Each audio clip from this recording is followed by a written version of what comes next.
possibly, I don't know, we're here kind of just to see what needs to be done, whether it be like have a citywide type, not, since we can't vote to defluoridate or not, just like if it could be done here, or if it would have to be done by like a vote, say by the citizens to say, okay, we give you permission as the city to go forth to speak to us, to the state, about making a revision to the revised code, so that we can, and whenever we want, opt in, opt out, instead of, You know, I almost think that there are several avenues that probably should be explored parallel. And one would be the legal path that could be taken to either challenge the state law or have better interpreted or get it before a judge or a court or some kind of powers that be that could speak to that issue. I don't know, Jim. We've got attorneys here, Jim and Tyler. Yeah. I don't know if I'm that's not sure. I mean, it's not really a I don't know that you can actually challenge it on a constitutional basis at this point, because I think the constitutional aspects have already been pretty well done. Yeah, they've been supposedly worked out, so that's probably not a good foundation. The biggest thing is getting the General Assembly to change the statute. Yeah. To amend the statute. and that would be the legislative way. Correct. That's why it's mentioned there Yes. is a court or a judicial And I think that's been manner. exhausted, I think, already. Yeah. Well, the courts, I think, are done, Yeah.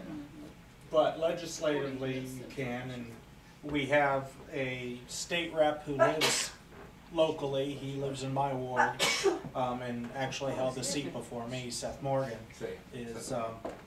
is a state rep currently. You also come in a year where there are candidates out there, so you can of course approach those candidates too and see where they're at that. But that doesn't involve us. What I'm trying to look up, as Karen was pointing out, is what power we as a council have. And we have basically resolutions and ordinances. Ordinances are like, you must do this or you can't do that. More laws type thing. Okay.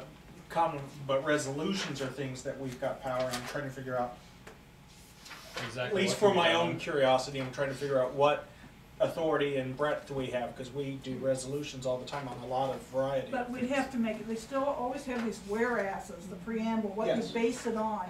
And we appreciate what you're telling us, what your information you're giving us, and it's demonstrates a lot of hard work and research. But invariably, there's going to be another faction that will live, that are our constituents as well, that ascribe to the fluoridation process. Yeah, because we didn't want to seem like we were just, coming here and, trying to get you guys to say, oh yeah, you guys can go to state without even, having an opinion on the city, because that's what we were wanting. And we didn't know if that would have to be done through like a, something. Yeah, like a vote of confidence. I mean, I think what avenue you were talking about. I think the best thing that we could probably, at least just sitting here right now thinking about it, the best thing that we could possibly come up with would be like, whereas there may be some scientific evidence that has developed over the years over the issue of fluoridation. That warrants another discussion. That warrants additional investigation, and that, the resolution would be that we recommend that the state reconsider its position and to look at the issue without coming out one way or the other. Because I'll be honest with you, I am a lawyer. I'm not a chemist. So I read what this is, and I have the Gilligan syndrome. I look at this and I say, oh, that's good. I look at what you said, oh, that looks good, and I don't know what's right. Yeah. So.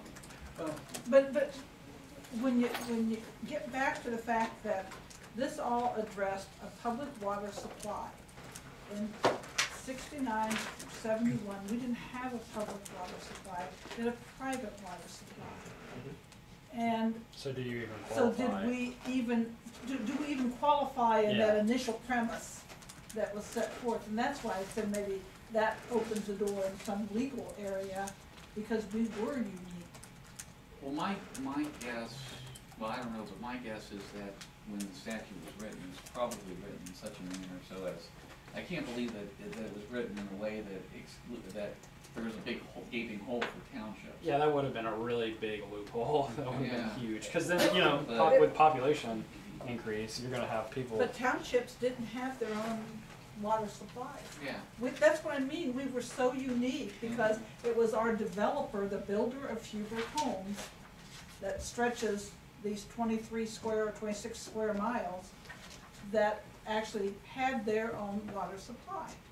I assume the And I think statute that simply makes it different. applied to any public or private supplier of Doesn't- more than the required amount That's of why I people. think, really, we need to go back and Yeah.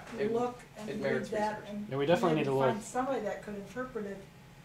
I've read some of the revised code, but never really looked at that particularly. I don't know how, it talks about public water system, I don't know if that means a publicly owned water system or a water system used by the public. I mean, And Yeah, those I terms know, are that's what I don't cautious mean. I don't because know either. They're like very heavily worded. like Dayton Power and Light is a public utility, Yeah, that's but it is private. privately Yeah, owned. Yeah.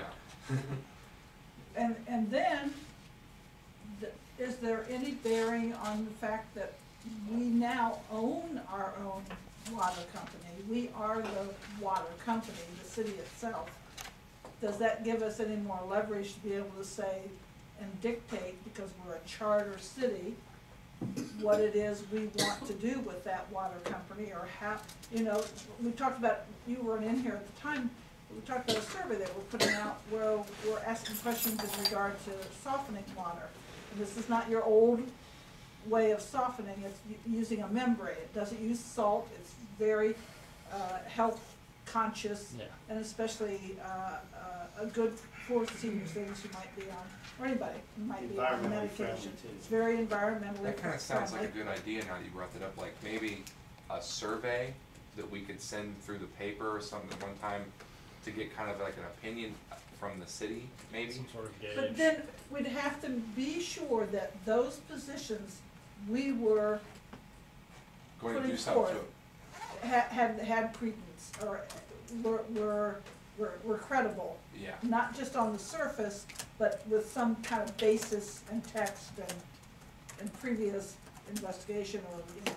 So it's not just like a Research. regular poll or something Yeah, like that. well, what do you think? Do you Yeah. downright like lollipops? I don't know. Exactly. You know, Is a public hearing or a town hall meeting specifically on this topic an available avenue to get it might more be, but input? again, we would need those experts to, I mean, we can't put on a song and dance show, a pony show, Yeah.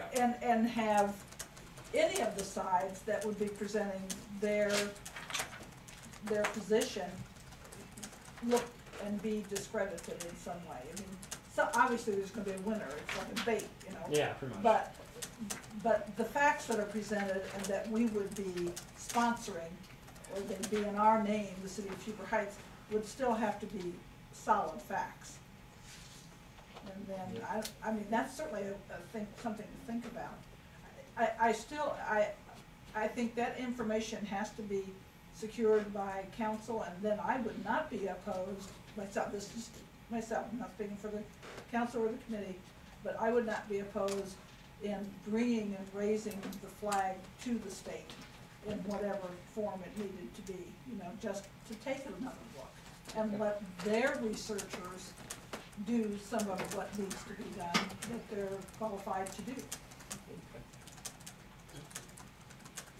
I'm not sure exactly where to go, but we can, Just, that's why we're here, just exploring some ideas, just There is on so what much to do. information, you have presented a lot, and you ought to see all the other stuff on the other side, Oh, yeah. Yeah. reading too, and so, Yeah. one scientist can sort of contradict the other, you know, the scientific Yeah. facts, it's really comes down almost to your preference, to me. I Yeah. mean, that's what I'm finding, I have to make a decision who I wanna believe. Yeah. I mean, I That's haven't had essentially any what it bad comes down to, effects you know, with we're not the fluoride, experts. you know what I mean? Yeah. I don't know of any, I just look. but I think it's What I nice to did- have the caution, you I know. just look. Yeah, it's definitely you definitely have to do a lot of looking. But basically, what ended up setting me to, well, this is bad, is just sheer volume of there's just nothing in comparison to me that I've seen. There's just expert after expert after expert. Even the EPA scientists, a union of them, said it's bad. I want to bring up a point here real quick. This is a report I have from the NTU chapter, blah, blah, blah. U.S. Environmental Protection Agency National Headquarters issued this little statement.